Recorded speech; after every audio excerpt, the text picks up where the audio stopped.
স্বাধীনতা সার্বভৌমত্ব রক্ষায় বেগম জিয়ার অবদান অতুলনীয় বললেন বিশিষ্টজনরা। তার শাসনামলে অর্থনীতিতে নতুন দিগন্তের সূচনা হয়েছিল। গণভোটে পক্ষ নিতে সরকারের বাধা নেই মন্তব্য প্রেস সচিবের। দলীয় এজেন্ডা নয় বললেন আলী রিয়াজ। হ্যাঁকে জয়ী করার আহ্বান অর্থ উপদেষ্টার। টেকনাফে মানব পাচারকালে গোলাগুলিতে কিশোরী নিহত। নারায়ণগঞ্জে চুরির ঘটনায় 2 জনের মৃত্যু। উত্তরায় অগ্নিকাণ্ডে প্রাণহানি 6, দগ্ধ 13।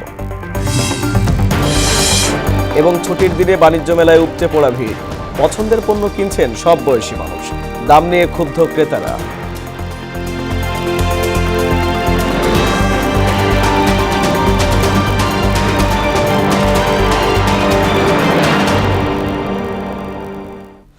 আসসালামু আলাইকুম, স্বাগত মোহনা সংবাদে। এতক্ষণ শুনছিলেন শিরোনাম।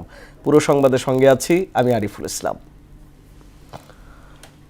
বেগম খালেদা জিয়ার আত্মসম্মান জ্ঞান, পরিমিতিবোধ ও অহিংস মানসিকতা দেশের রাজনীতির ইতিহাসে চিরস্মরণীয় হয়ে থাকবে বলে মন্তব্য করেছেন নাগরিক সমাজের প্রতিনিধিরা। শুক্রবার বিকেলে জাতীয় সংসদের দক্ষিণ প্লাজায় আয়োজিত নাগরিক শোকসভায় তার শাসনামলে দেশের ব্যবসা বাণিজ্যে নতুন দিগন্তের সূচনা হয়েছিল বলেও দাবি করেন ব্যবসায়ী নেতারা। এ সময় অসুস্থ বেগম জিয়া কারাগারে থাকাকালীন তার পক্ষে কথা বলার কেউ ছিল না বলে আক্ষেপ করেন অন্তর্বর্তী সরকারের উপদেষ্টা আসিফ নজরুল। তানজিদ ভুঁইয়ার প্রতিবেদন।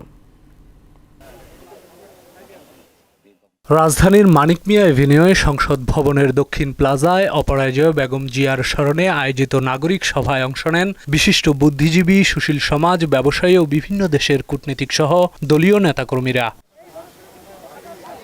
শিক্ষক, গবেষক, ধর্মীয় প্রতিনিধি, পাহাড়ি জনগোষ্ঠীর প্রতিনিধি ও চিকিৎসক সহ বিভিন্ন পেশার শীর্ষ ব্যক্তিরাও এতে অংশ নেন। বেগম জিয়ার স্মরণ সভায় অংশ নেন পুত্র তারেক রহমান, পুত্রবধূ ডাক্তার জুবাইদা রহমান ও শামেলা রহমান এবং নাতনি জাইমা রহমান সহ পরিবারের সদস্যরা। আলোচনায় অংশ নিয়ে মরহুমার পরিমিতিবোধ, আত্মসম্মান আর অহিংস মানসিকতার গুণাবলী তুলে ধরেন বক্তারা। আমাদের এই স্বাধীন সাংবাদিকতাকে যে কত মনে প্রাণে শ্রদ্ধা করতেন এবং her sense of tolerance, her sense of accepting diverse views, her capacity to accept criticism, আমি স্বাধীন সাংবাদিক হিসাবে আমার মন জয় করেছে। যারা আগামী নির্বাচনে জীবনের প্রথমবারের মতো ভোট দিতে যাচ্ছেন তাদেরকে একটু চিন্তা করতে বলবো। আমরা সকলে একত্রিতভাবে, নীতিনিষ্ঠভাবে দেশ ও মাতৃকার প্রতি আমাদের ভালোবাসার থেকে যৌথভাবে মোকাবেলা করি। তার শাসনামলে দেশের ব্যবসা বাণিজ্য তথা অর্থনীতিতে নতুন দিগন্তের সূচনা হয়েছিল বলেও মত দেন ব্যবসায়ী সহ বিশিষ্টজনরা। আরএনজি সেক্টরে ওনার কন্ট্রিবিউশন বিশেষভাবে স্মরণীয়। তার সময় বাংলাদেশ শিল্পায়নের যাত্রা শুরু হয়। আজকের যে গার্মেন্টস শিল্প। অসুস্থ বেগম জিয়ার কারা অন্তরীণ সময়ে তার পক্ষে কথা বলার কেউ ছিল না বলে আক্ষেপ করেন অন্তর্বর্তী সরকারের উপদেষ্টা আসিফ নজরুল। জিয়ার প্রতি ভালোবাসা এবং শ্রদ্ধা ব্যক্ত করতে পারছি। আল্লাহর কাছে হাজার শুকর। জুলাই গণঅভ্যুত্থানকারীদের প্রতি কৃতজ্ঞতা। বাংলাদেশের মানুষ আজকে স্বাধীনভাবে ঘৃণাও প্রকাশ করতে পারছে, স্বাধীনভাবে ভালোবাসাও প্রকাশ করতে পারছে। বেগম জিয়ার অবদান দেশের মানুষ কখনোই ভুলবে না বলে মন্তব্য করেন অর্থনীতিবিদ ডক্টর মাহবুব উল্লাহ। দেশের বাইরে আমাদের বন্ধু আছে, প্রভু নেই। 2, আমাদের হাতে স্বাধীনতার পতাকা, ওদের হাতে বন্দির শৃঙ্খল। 3, দেশের বাইরে আমার কোনো ঠিকানা নেই, দেশই আমার শেষ ঠিকানা। বেগম জিয়ার বিচক্ষণতা আর সত্যবাদিতা রাজনৈতিক অঙ্গনে কখনোই বিভাজন সৃষ্টি করেনি বলে দাবি করেন সাবেক প্রধান বিচারপতি সৈয়দ জে.আর. মোদাচ্ছির। মিথ্যাচার করে যত সহজে মানুষে মানুষে অনৈক্য, বিভাজন সৃষ্টি করা যায়, তত সহজে তাদেরকে একত্রিত করা যায় না। প্রতিহিংসা, প্রবণতা দূর করায় মিথ্যার বলার অভ্যাসের আসক্তি, নিষ্ঠুরতা দূর করতে হবে। শোক সভায় বিশেষ মোনাজাতে মরহুমার আত্মার চির শান্তি কামনা করা হয়। দেশের স্বাধীনতা, সার্বভৌমত্ব এবং গণতন্ত্র রক্ষায় বিএনপি চেয়ারপারসন মরহুমা বেগম খালেদা জিয়ার অবদান অবিস্মরণীয় এবং অনস্বীকার্য বলে মনে করেন দেশের বুদ্ধিজীবী সমাজ সহ বিভিন্ন স্তরের বিশিষ্টজনরা। তামজিদ ভুইয়া, মোহনা সংবাদ, ঢাকা। খালেদা জিয়ার কারণেই বাংলাদেশের স্বাধীনতা ও সার্বভৌমত্ব সুরক্ষিত ছিল বলে মন্তব্য করেছেন বিএনপির সিনিয়র যুগ্ম মহাসচিব রুহুল কবির রিজভী আহমেদ। শুক্রবার সকালে রাজধানীর গুলশানে বিচারপতির শাহাবুদ্দিন পার্কে বিএনপির প্রয়াত চেয়ারপারসন বেগম খালেদা জিয়ার আলোকচিত্র প্রদর্শনীর উদ্বোধনকালে তিনি এসব কথা বলেন। ভারতের ঝাড়খণ্ড থেকে যে বিদ্যুৎ বাংলাদেশে আসছে সেই বিদ্যুৎ প্ল্যান্ট ভারত সরকারের পরিকল্পনা মন্ত্রণালয় বাতিল করে দিয়েছিল, কিন্তু ফ্যাসিবাদের সময় প্রকল্পটি বাংলাদেশের রামপালেও বাস্তবায়ন করা হয়েছে। তবে এই ধরনের দেশ বিরোধী প্রকল্প বেগম খালেদা জিয়াকে দিয়ে কখনোই করানো সম্ভব হয়নি বলেই তাকে জেলে ঢোকানো হয়েছিল। তাদের টেকনোক্র্যাট, তাদের বিশেষজ্ঞরা এটা বাতিল করেছেন, কিন্তু নতজানি সরকার থাকলে একটি দেশে তারা অবলীলায় যাদের নিজ দেশে এটা বাতিল হয়েছে সেই দেশেরই শুধুমাত্র তাদের ব্যবসার স্বার্থে এবং সরকারের অত্যন্ত ঘনিষ্ঠ একজন ব্যবসায়ীকে এই ব্যবসা দেওয়ার জন্য বাংলাদেশে এটি নিয়ে আসা হলো। বেগম জিয়া ছিলেন বলেই এই দেশকে কেউ কিনতে পারেনি, এই দেশকে কেউ দখল করতে পারেনি। বেগম জিয়া ছিলেন বলেই আমাদের স্বাধীনতা অক্ষত থেকেছে। সংসদ নির্বাচনে প্রার্থিতা নিয়ে আপিল শুনানির সপ্তম দিন 43টি আবেদনের আপিল শুনানি অনুষ্ঠিত হয়। শুনানির শেষে 18 জন প্রার্থিতা ফিরে পেয়েছেন। প্রার্থিতা ফিরে পেতে করা 21টি আপিল নামঞ্জুর হয়। এছাড়া শুনানি শেষে 4টি আপিল আবেদন অপেক্ষমান রাখা হয়েছে। শুক্রবার পর্যন্ত অনুষ্ঠিত শুনানিতে মোট 355 জন প্রার্থী তাদের প্রার্থিতা ফিরে পেয়েছেন। একই সময়ে 136 জনের আপিল নামঞ্জুর করা হয়েছে। আজকে শুনানি হলো আপিলে। এই আপিলের শুনানিতে আমি আজকে কিন্তু প্রার্থী ফিরে পেয়েছি। ভুলবশত সিগনেচার করি নাই, সেই জন্য আমার মনোনয়ন আমার রিটার্নিং অফিসার বাতিল করেছেন। তো আমরা আপিল করেছি এবং আমি আপিল করেছি, আজকে আপিল মঞ্জুর হয়েছেন। সাবেরা সুলতানার পক্ষে ছিলাম, বিএনপির পক্ষে, বিএনপির প্রার্থীর পক্ষে। বিএনপির আইন সহায়তা কমিটি, যে কমিটি যার প্রধান আমি, আমাদের পক্ষ থেকে ওনাকে আমরা ওনার যে সমস্ত বক্তব্য উপস্থাপন করেছি এবং কমিশন সে মর্মে সন্তুষ্টি হয়েছে। নির্বাচন নিয়ে কোনো শঙ্কা নেই। সুষ্ঠু ও উৎসবমুখর পরিবেশে জাতীয় সংসদ নির্বাচন অনুষ্ঠানের জন্য সকল প্রস্তুতি সম্পন্ন বলে জানিয়েছেন প্রধান উপদেষ্টার প্রেস সচিব মোহাম্মদ শফিকুল আলম। শুক্রবার সকালে ব্রাহ্মণবাড়িয়ার আখাউড়ায় সাংবাদিকদের সঙ্গে আলাপকালে একথা জানান। এ সময় তিনি আরও বলেন, যারা গণভোট নিয়ে সমালোচনা করছেন তাদের জানার পরিধি কম, কারণ পৃথিবীর যে সমস্ত দেশে গণভোট হয়েছে সেখানে সরকার গণভোটে হ্যাঁ অথবা নায়ের পক্ষ নিয়ে থাকে। সমালোচনা করছেন তাদের আসলে জানার পরিধি কম। তারা পুরো পৃথিবীতে যে সমস্ত দেশে গণভোট হয়েছে সেই সমস্ত দেশে ভালোভাবে লক্ষ্য করলে দেখবেন যে সরকার এখানে অবশ্যই একটা গণভোটে একটা সে পক্ষ নেয়, নিয়ে কথা বলে। কোনো সময় সে ভাইয়ের পক্ষ নেয়, কোনো সময় সে নায়ের পক্ষ নেয়। নিশ্চিত করে বলতে পারি যে খুব ভালো একটা ইলেকশন হবে। এটা ফ্রি, ফেয়ার, পিসফুল, উৎসবমুখর নির্বাচন হবে। গণভোট দলীয় এজেন্ডা নয়, জুলাই জাতীয় সনদ ভিত্তিক রাষ্ট্র সংস্কারের বিষয়ে জনগণের সম্মতি নেওয়ার প্রক্রিয়া বলে জানালেন প্রধান উপদেষ্টার বিশেষ সহকারী অধ্যাপক আলী রিয়াজ। বিকেলে চট্টগ্রামে গণভোটের প্রচার ও সচেতনতা বাড়াতে বিভাগীয় মতবিনিময় সভায় একথা বলেন তিনি। এ সময় তিনি আরও বলেন, সংবিধান সংশোধনের পক্ষে গণভোটের প্রচারণায় বাধা নেই। সংবিধান সংশোধনী ছেলে খেলায় পরিণত যাতে আর না থাকে সেটা বন্ধ করা দরকার। নিম্ন কক্ষের পাশাপাশি উচ্চ কক্ষেও আলাদা করে রাষ্ট্রপতিকে নির্বাচিত হওয়ার জন্য যে ভোট, সেই ভোটে সংখ্যাগরিষ্ঠতা পেতে হবে। সকলের কাছে গ্রহণযোগ্য ব্যক্তির নাম আমরা রাষ্ট্রপতি হিসেবে পাব। গণভোটে সর্বসাধারণের অংশগ্রহণ এবং হ্যাঁ ভোট দিয়ে দেশের অগ্রযাত্রায় সামিল হওয়ার আহ্বান জানিয়েছেন অর্থ উপদেষ্টা ডক্টর সালেহ উদ্দিন আহমেদ। শুক্রবার সন্ধ্যায় সিরাজগঞ্জ জেলা প্রশাসক কার্যালয়ে সুপার ক্যারাভানের মাধ্যমে গণভোটের প্রচার কার্যক্রমের উদ্বোধন অনুষ্ঠানে তিনি এ আহ্বান জানান। এদিকে গণভোটে হ্যাঁ জয়ী করতে সরকারি কর্মকর্তাদের দ্বিধা থাকা উচিত নয়, তবে জাতীয় সংসদ নির্বাচনের ক্ষেত্রে তাদের নিরপেক্ষ থাকার আহ্বান জানান দুর্যোগ ব্যবস্থাপনা উপদেষ্টা ফারুকী আজম ও স্বাস্থ্য উপদেষ্টা নূরজাহান বেগম। শুক্রবার সকালে সিলেট সার্কিট হাউসে মতবিনিময় সভায় তারা এসব কথা বলেন।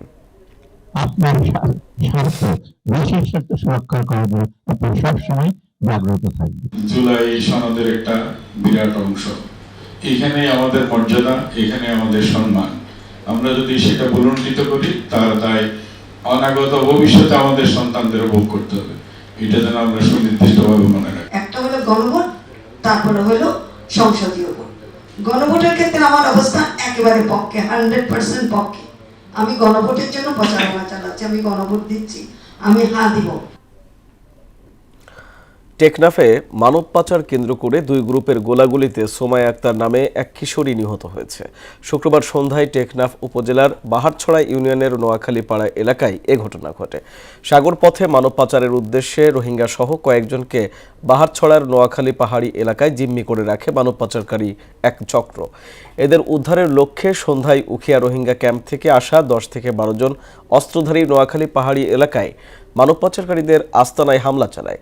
এতে সোমায়া আক্তার বুকে গুলিবিদ্ধ হন। পরে স্বজনরা তাকে উদ্ধার করে টেকনাফ উপজেলা স্বাস্থ্য কমপ্লেক্সে নিয়ে গেলে কর্তব্যরত চিকিৎসক তাকে মৃত ঘোষণা করেন। নারায়ণগঞ্জের রূপগঞ্জে চুরি করতে বাধা দেয়ায় গৃহবধূ আমেনা বেগমকে ছুরিকাঘাতে হত্যা করেছে দুর্বৃত্তরা। এ সময় এলাকাবাসী ঘাতক মেহেদি নামে একজনকে আটক করে। পরে উত্তেজিত জনতার গণধোলায় মৃত্যু হয় তার। বিকালের দিকে রূপগঞ্জে কাঞ্চন পৌরসভার কেরাবো এলাকায় এ ঘটনা ঘটে। খবর পেয়ে পুলিশ ঘটনাস্থলে গিয়ে পরিস্থিতি নিয়ন্ত্রণে আনে। লাশ দুটির ময়নাতদন্তের জন্য প্রাথমিক সুরতহাল সম্পন্ন করে নারায়ণগঞ্জ জেনারেল হাসপাতালে পাঠানো হয়েছে। এ ঘটনায় আইনি প্রক্রিয়া চলমান। এদিকে নারায়ণগঞ্জের সোনারগাঁয়ের বস্তলে এশিয়ান হাইওয়ে সড়কে ডাকাতিকালে 6 ডাকাত আটক হয়েছে। তাদেরকে গণপিটুনি দিয়ে পুলিশে সোপর্দ করেছে এলাকাবাসী। রাজধানীর উত্তরার 11 নম্বর সেক্টরের 7তলা ভবনের 2য় তলায় অগ্নিকাণ্ডে 6 জন নিহত হয়েছেন। এ সময় 13 জনকে উদ্ধার করে কুয়েত মৈত্রী হাসপাতালে পাঠানো হয়েছে। শুক্রবার সকাল 8টার দিকে এই ঘটনা ঘটে। ফায়ার সার্ভিস জানায় 8টা 25 মিনিটে আগুন নিয়ন্ত্রণে আসে এবং সকাল 10টায় পুরোপুরি নির্বাপন করা হয়। অগ্নিকাণ্ডে ওই বাসার ভেতরে থাকা 3 জনের মৃত্যু হয়েছে, তবে তাদের পরিচয় তাৎক্ষণিকভাবে জানা যায়নি। ভোটের প্রস্তুতির খবর।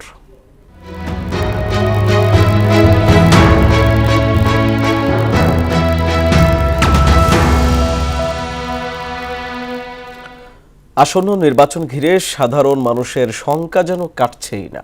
সাম্প্রতিক সময়ে বা সারা দেশে সংঘটিত কয়েকটি হত্যাকাণ্ড ও সন্ত্রাসী ঘটনা এই আশঙ্কাকে আরও বাড়িয়ে দিয়েছে। যদিও সরকারের দায়িত্বশীল মহল বরাবরই এসবকে বিচ্ছিন্ন ঘটনা বলে প্রত্যাখ্যান করে আসছে, তবে নির্বাচনী প্রচারণা শুরুর পর পরিস্থিতির আরও অবনতির আশঙ্কাও উড়িয়ে দিচ্ছেন না সমাজ রাজনীতি বিশ্লেষকরা। একটি অবাধ, সুষ্ঠু ও অংশগ্রহণমূলক নির্বাচন অনুষ্ঠানে সবাইকে সম্মিলিতভাবে কাজ করার আহ্বানও জানান তারা। নাদিম মোস্তফার ক্যামেরায় উষা ফেরদৌসের রিপোর্ট। আগামী 12 ফেব্রুয়ারি অনুষ্ঠিত হতে যাচ্ছে ত্রয়োদশ জাতীয় সংসদ নির্বাচন। তফসিল ঘোষণার পরদিনই রাজধানীতে দিন দুপুরে গুলিবিদ্ধ হন জুলাই যোদ্ধা ওসমান হাদি। এরপর রাজধানীর কেন্দ্রস্থলে প্রকাশ্যে গুলি করে হত্যা করা হয় স্বেচ্ছাসেবক দলের নেতা মোসাব্বিরকে। এসব ঘটনার জের ধরে জন্ম নেয় আরও কয়েকটি বিশৃঙ্খল ঘটনা, যা দেশের আইনশৃঙ্খলা পরিস্থিতির অবনতির চিত্রই তুলে ধরে। হিউম্যান রাইটস সাপোর্ট সোসাইটির তথ্য মতে গত 1 বছরে সারা দেশে 914টি রাজনৈতিক সহিংসতায় 133 জন নিহত হয়েছে। এতে আহত হয়েছে 7,500-এরও বেশি মানুষ। এ সময়ে মব সহিংসতা ও গণপিটুনিতে নিহত হয়েছে আরও অন্তত 168 জন। এমন পরিস্থিতিতে নির্বাচনের পরিবেশ নিয়ে শঙ্কার বিষয়টি উড়িয়ে দিচ্ছে না দেশ জনতা। ভালো একটা নেতা ছিল হাদি ইনকলাব মঞ্চের, তাকে যেহেতু গুলি করা হয়েছে তাহলে একটা বড় একটা ধাক্কা খেয়েছে। তারপর দেখা যাচ্ছে ডেইলি স্টারে আগুন, প্রথম আলো আগুন। তো এটা কি আমাদের নির্বাচনের আগে যদি এইসব সংখ্যা দেখা দেয় তাহলে পরবর্তীতে কি হবে? এখন পর্যন্ত হাদি হত্যা প্লাস আনুষঙ্গিক সেদিনও তো একজন হত্যা হয়েছে, আর কি গুলিবিদ্ধ হয়েছে। তো সেই হিসাবে নির্বাচনের পরিবেশ বলা যায় না। বাংলাদেশে কথা বলার মতো কখনোই কোনো পরিস্থিতি ছিল না, এখনো নাই, আগেও ছিল না। বিশ্লেষকরা বলছেন দ্রুততম সময়ে সংঘাত সহিংসতা নিয়ন্ত্রণে এনে জনসাধারণের মধ্যে নিরাপত্তা বোধ সৃষ্টি করাই ভোটের আগে সবচেয়ে বড় চ্যালেঞ্জ। নির্বাচনের ইশতেহার ঘোষণার পরের দিন শরীফ ওসমান হাদিকে হত্যা, তারপরে প্রতিদিনই প্রায় একটি করে হত্যার ঘটনা আমরা গুলি করে দিন দুপুরে আমরা দেখছি, খবর পাচ্ছি। তো এই পরিস্থিতিগুলো আমাদেরকে শঙ্কিত করছে যে আসলে নির্বাচনটা কতটা শান্তিপূর্ণ অবস্থায় হবে এবং কতটা গ্রহণযোগ্য হবে। তো গ্রহণযোগ্য না হওয়ার সংখ্যা বেশি, অর্থাৎ সংখ্যাটা এই জন্য বেশি যে নির্বাচনকে সুষ্ঠুভাবে সম্পন্ন করার জন্য সবচেয়ে গুরুত্বপূর্ণ যে ইনস্ট্রুমেন্টাল রোলটা প্লে করে সেটা হচ্ছে পুলিশ। সেই পুলিশকে আমরা আসলে কনফিডেন্সে আনতে পারিনি, কিংবা আনার জন্য সরকারের পক্ষ থেকে খুব দৃঢ়তা দেখা যায়নি। এটা হচ্ছে অন্যতম প্রধান সরকারের জায়গা থেকে ব্যর্থতা। আর অবাধ সুষ্ঠু নির্বাচন আয়োজনে সরকার ও রাজনৈতিক দলসহ সবাইকে ভূমিকা রাখতে হবে বলে মনে করেন এই সমাজবিজ্ঞানী। তাহলে সরকারের জায়গা থেকে একটা দায়িত্ব আছে, আবার যারা রাজনৈতিক দলগুলো তাদের নিজেদের দায়িত্ব আছে যে সাধারণ মানুষকে আস্থায় নিয়ে আসা। যে আইন শৃঙ্খলা বাহিনীর যে বিভিন্ন সদস্য, সেটা পুলিশ হোক, র্যাব হোক, মিলিটারি, অন্যান্য যে ফোর্স আছে, তাদেরকে উৎসাহ দেয়া যে তারা যেন তাদের দায়িত্বটা সঠিকভাবে পালন করে। এখানে তারা কোনো দলের পক্ষে কাজ করবে না, তারা বাংলাদেশ রাষ্ট্রের সেবক, সেখান থেকে তারা তাদের দায়িত্ব পালন করে। পরিস্থিতি উত্তরণে আইন শৃঙ্খলা বাহিনীকে আরো সক্রিয় করার মাধ্যমে অপরাধীদের মধ্যে ভীতি সৃষ্টিতে ইসিকে কার্যকর ভূমিকা রাখতে হবে বলে মত দেন তিনি। উষা ফেরদৌস, মোহনা সংবাদ, ঢাকা। ভরা মৌসুমেও চড়ার রাজধানীর সবজির বাজার, বেড়েছে গরিবের আমিষ ব্রয়লার মুরগির দামও।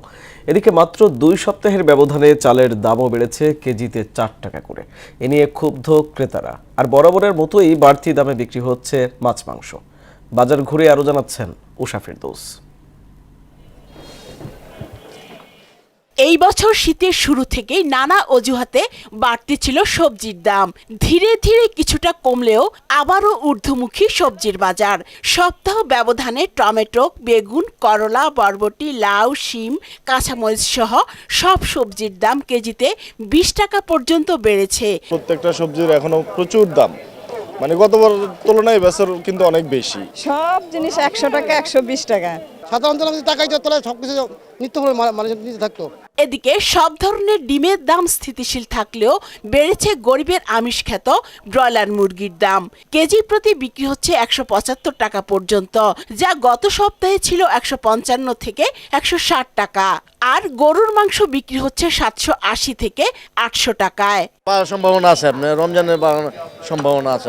রবি সোমবার থেকে আজকে পর্যন্ত 1 কেজি মধ্যে 25 টাকা বাড়ছে।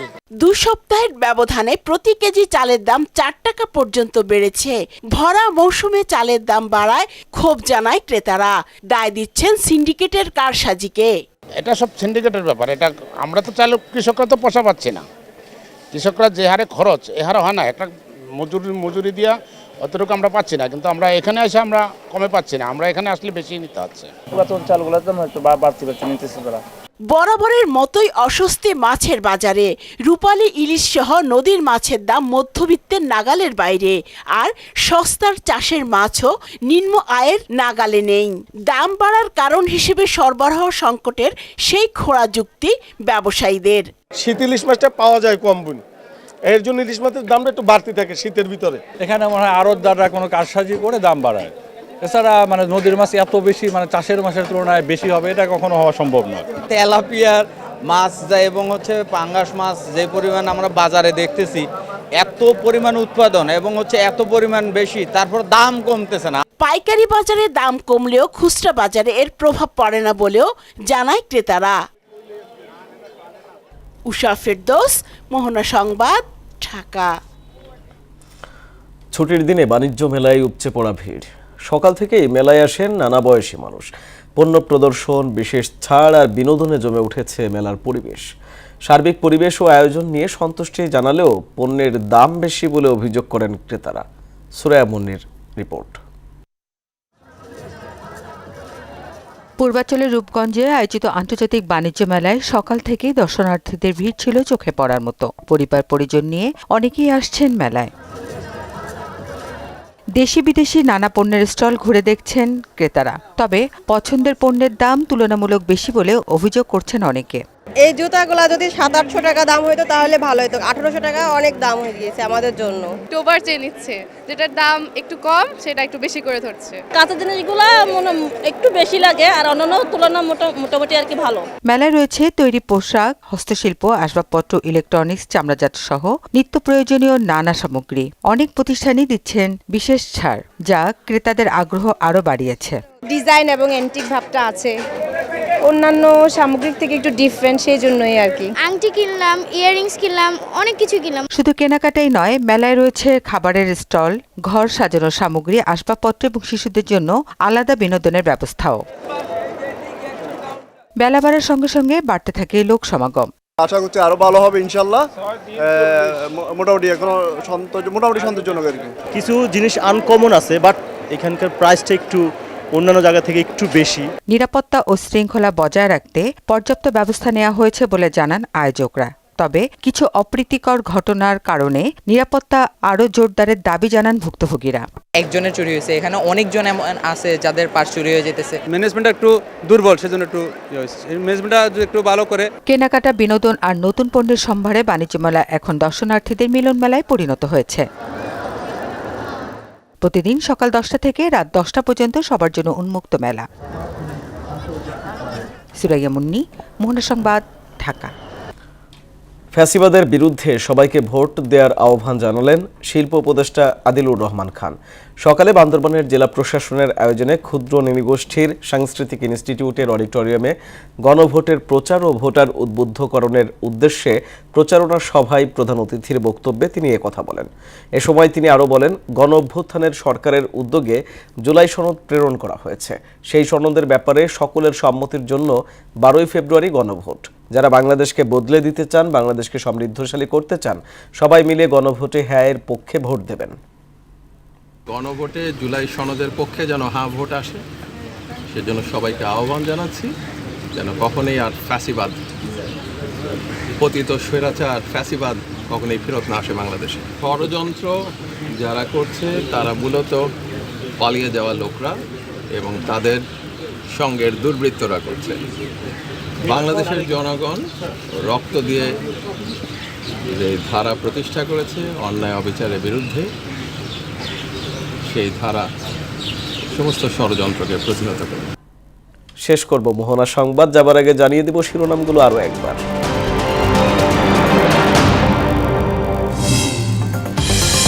স্বাধীনতা সার্বভৌমত্ব রক্ষায় বেগম জিয়ার অবদান অতুলনীয় বললেন বিশিষ্টজনরা। তার শাসনামলে অর্থনীতিতে নতুন দিগন্তের সূচনা হয়েছিল। গণভোটে পক্ষ নিতে সরকারের বাধা নেই মন্তব্য প্রেস সচিবের। দলীয় এজেন্ডা নয় বললেন আলী রিয়াজ। হ্যাঁকে জয়ী করার আহ্বান অর্থ উপদেষ্টার। টেকনাফে মানব পাচারকালে গোলাগুলিতে কিশোরী নিহত। নারায়ণগঞ্জে চুরির ঘটনায় 2 জনের মৃত্যু। উত্তরায় অগ্নিকাণ্ডে প্রাণহানি 6, দগ্ধ 13।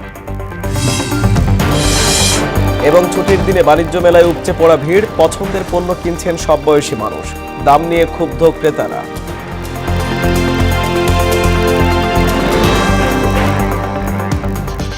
এই ছিল মোহনা সংবাদে। মোহনার সবশেষ খবর জানতে ভিজিট করুন www.mohana.tv।